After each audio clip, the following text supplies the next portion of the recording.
कर मना चाहो सगा रात के अंधेरा जी रात के अंधेरा कर मना चाहो सगा रात के अंधेरा। अमली फरे कोकड़ मोकड़ घेरा फरे घेरा कर मना चाहिए सगा रात के अंधेरा जी रात के अंधेरा कर मना चाहिए सगा रात के अंधेरा।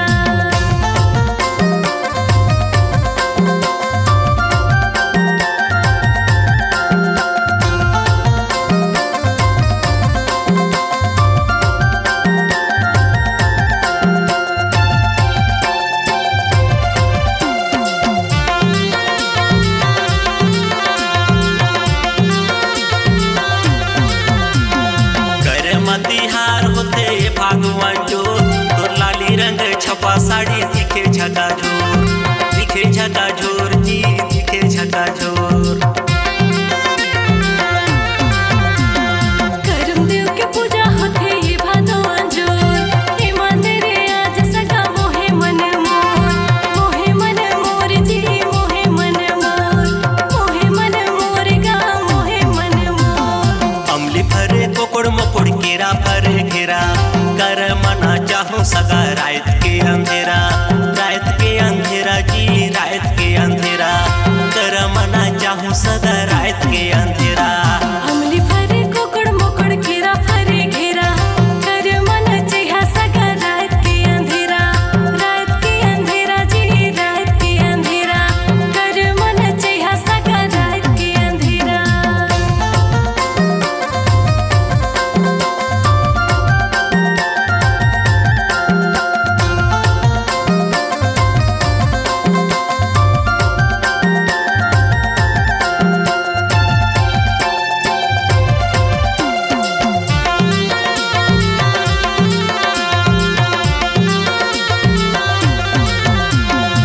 छानी के जाकी तुमा फरे गोल गोल कर मना चाहो सगा तोला झोल झोल जी तोला झोल झोल। खाए लिहा सगा महारा दे भरी झोल कर मना चाहिए जी मोला झकाझोर जी मोला झकाझोर कर मना चाहिए सगा मोला झकाझोर। अमली फरे कोकड़ मोकड़ केरा फरे घेरा कर मना चाहो सगा रात के अंधेरा जी रात के अंधेरा कर मना चाहो सगा रात के अंधेरा।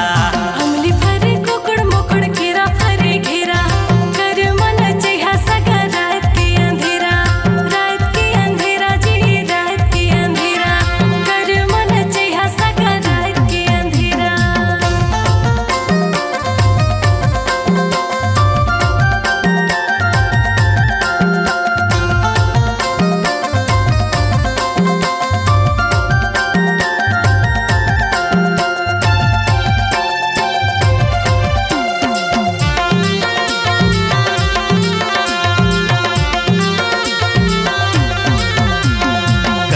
तिहार होते भादो अंजोर मोला तो पिया दा सगा महुआ के झोर जी महुआ के झोर।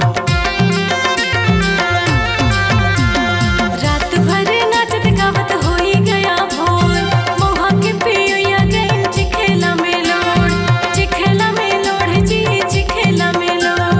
चिखेला में लोड़ सगा चिखेला में लोड़। अमली फरे कोकड़ मोकड़ केरा फरे घेरा कर मना चाहो सगा रात के अंधेरा